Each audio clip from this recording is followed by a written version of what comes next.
Hello everybody. I'd like to talk to you today about Parshat Matot. And we're going to talk about the connection between Parshat Matot and gambling. How can there be any connection between Parshat HaShavua and going to a casino, playing poker, playing blackjack, playing roulette?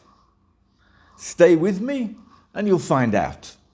Now, before I start, let's make it clear. Going to a casino, playing poker, gambling is certainly not a pastime for a nice Jewish boy. But nevertheless, we need to understand in halacha, is it something that is permitted or is it something that's forbidden? And then each one of us will decide for ourselves whether we want to do it, whether it's the right thing for us to do, the right pastime for us to be involved in, or not. Okay? Now, first let's get straight to the connection. You're going to have to stay with me for this shiur to understand the connection between the different parts of it. We're told in this week's parsha that the tribe of Reuven, Gad, and half of the tribe of Manasseh decided when they saw the land of Gilad, the land on the eastern side of the Jordan River, that they would rather stay there and not come into Israel and not come in with everybody else and capture the land of Israel. Moshe said to them, okay, but there's a condition. If you want me to give you this land, there's a condition to it. The condition is that you cross the Jordan River with us and fight with us to capture the land of Israel from the seven people that were living there, and then I'll give you that land. And he said it in a particular way. From here, our sages learn that any time you want to make a condition in a transaction, you have to do it in exactly the way that Reuven and Gad condition was made in the Torah. If you want to sell something on a condition, let's say you want to buy someone's property on condition, and the seller makes a condition that you pay him by a particular date, by the 1st of July. And if you don't pay me by the 1st of July, then the whole sale is cancelled and you have to give me back the property. A simple condition. Or we had a case once of a guy who owns a grocery store in Zurich. He wanted to buy matzahs from Eretz Israel, and he made a condition that if the matzahs don't arrive in Switzerland at least a month before Pesach, then I don't want them. And the sale is invalid. That's a condition. In order to make a condition in Jewish law, you have to follow 4 rules. And all those 4 rules are learnt from the condition that Moshe Rabbeinu made with the tribes of Reuven and Gad when they wanted to take the land that was on the east of the Jordan River. The 4 conditions are mentioned in the Shulchan Aruch, in Choshen Mishpat, Siman Reish Zayin. There they refer you also to Even HaEzer, where they were expounded in much more detail. But it's easy for everyone to see. And if you look in my book, Pure Money, so also in chapter 7, it's clearly explained the halachot that we're going to be talking about today, which are very important for everyone who's doing business to know, as you'll understand as we go on. So what are these 4 conditions? The 4 main conditions are, number 1, you have to say the positive before the negative. That means you have to say, if you cross the Jordan with us and fight, then I'll give you this piece of land. And if you don't, then I won't. You don't start with the negative and then the positive. If you pay me by a certain date, then I sell you the property. If not, then I don't. It has to be doubled. You have to say both sides. If you cross the Jordan with us and fight, then I'll give you that land, and if you don't, I won't. You have to say both sides. You can't just say one side. It has to be doubled. You have to say the positive before the negative, as we just said. You have to have the condition first, and then the transaction. First of all, you say, if you're going to pay me by this date, then I will sell it to you. And the fourth condition, it has to be a condition that is possible to be kept. If it's an impossible condition, then that's also not valid in Jewish law. So these are the 4 rules that you have to follow in order to make any condition. The custom today is when you're selling movable property, what we call metaltalin, you don't need to make these 4 conditions. You don't have to fulfill these 4 rules in order for a condition to be valid. You just need to either say over the condition or have the condition written down. But in cases of real estate, the halacha is that you do have to have them written down. So that means that in any contract for the sale of real estate where there's a condition, you need to have an extra paragraph in the contract that all the conditions in this contract have been made in accordance with Jewish law. With the Jewish laws of conditions would be even better.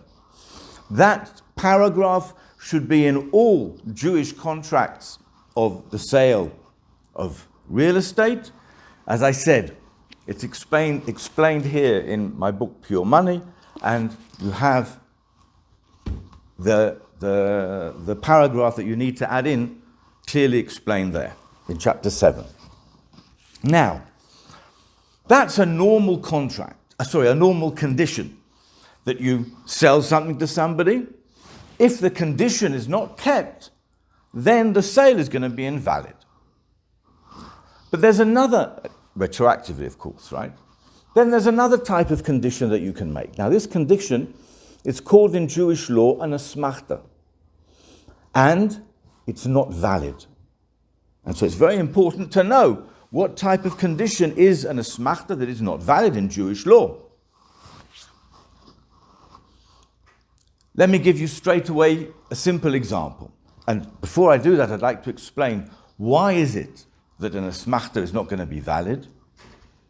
It's a problem of gmirut dat. In every transaction, it has to be that there is a clear decision by the buyer and the seller to make this transaction.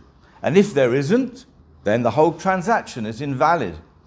That's why in Jewish law, we can accept types of transactions which have actually no basis in Jewish law, like the Mazalu Bracha on the diamond exchange. 2 diamond dealers will sit down together, one will say to the other Mazalu Bracha, they've just completed their transaction. Even though if you open up the Shulchan Aruch, you can't do a transaction verbally, you have to have an action of some sort. But nevertheless, since that's their custom, it works in Jewish law, and Jewish law will honor that custom. Why? Because every diamond dealer, when they say these words of Mazalu Bracha, they have what's called Gemirut Dat. They have a positive, definite decision that they want to make the contract. That is the secret of any transaction in Jewish law. Where it's clear to us that there is no Gemirut Dat, that the sides don't understand that there's a clear obligation to buy or to sell, then we have a halachic problem with that transaction. So now let me give you an idea of what an asmachta is. An asmachta is an if. For example, let's say you're signing a contract to rent an apartment, and there's a paragraph in the contract which says, if you don't vacate the apartment by the 31st of the month, then you'll be paying me a fine of $1,000 for every day that you stay over the end of the contract. That is actually a very important paragraph to put into a contract, because it's going to make the renter realize that he has to get out on time and he can't muck around. But on the other hand, let's look at the renter when he signs that contract. What was in his mind when he signed on that paragraph? Was it in his mind, yeah, I agree, okay, that's fine, I'm going to pay $1,000 a day if I have to stay over? Or was it in his mind, that'll never happen? Because if it was in his mind, that'll never happen, then it's invalid in Jewish law. What about if you're a builder? You're signing a contract with your builder, and the builder signs a paragraph. If he doesn't finish building your house by a particular date, then he's going to pay you a fine of $100,000.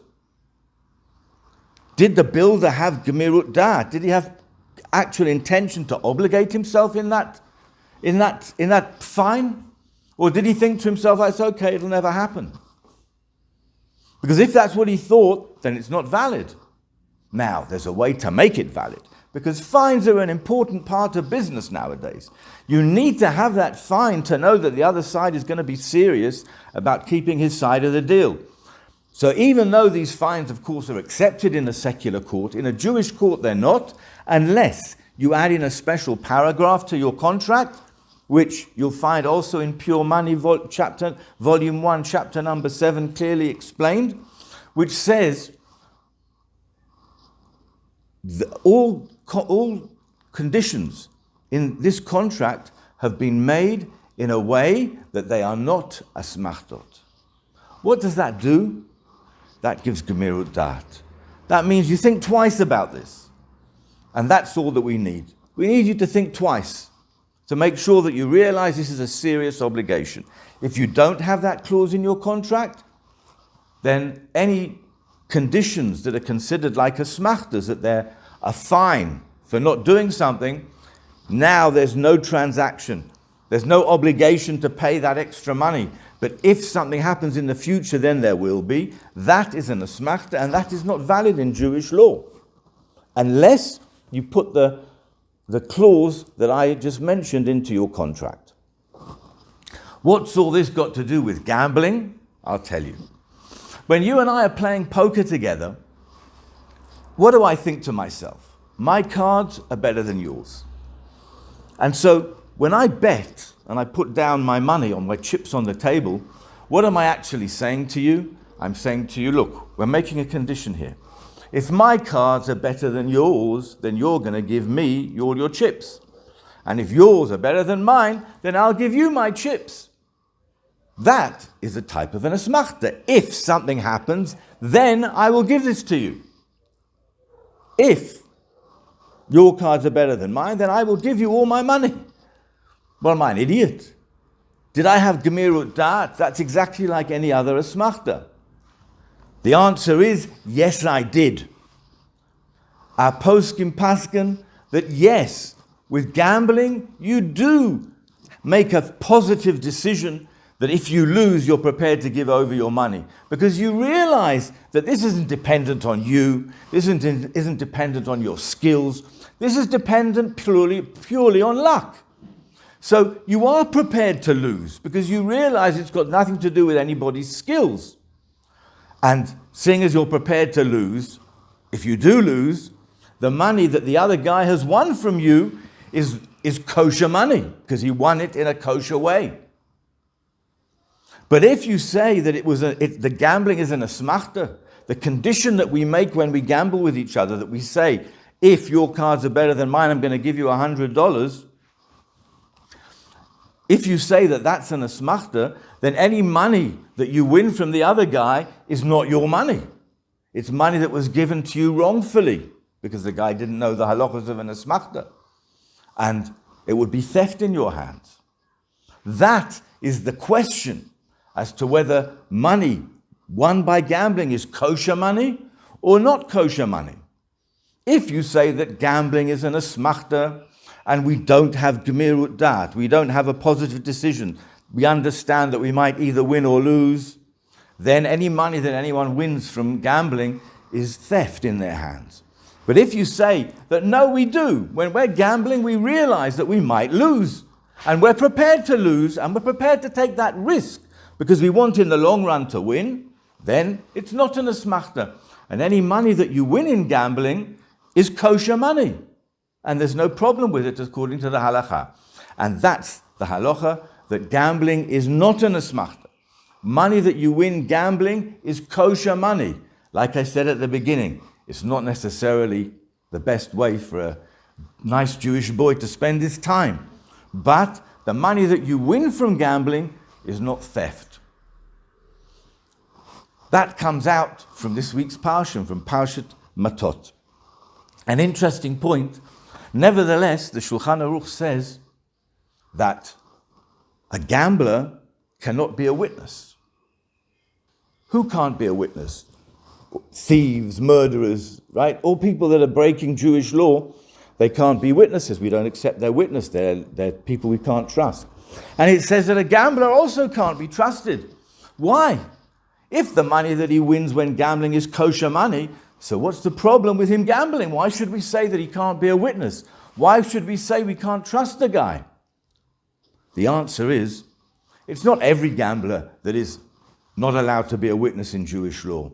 Only a full-time gambler, someone whose whole parnosa is from gambling, someone like that can't be a witness. But someone who works hard all week and then goes out on a Thursday night to play cards with his friends, he would be a kosher witness. Why? The whole reason that the professional gambler cannot be a witness, says the Gemara, because Eino asuk beyishuvo shel olam. This guy doesn't understand what it means to go out and work a hard day's work and earn your living. His money comes to him just by flipping a coin and playing cards. That is someone light-headed. Someone light-headed like that cannot be trusted.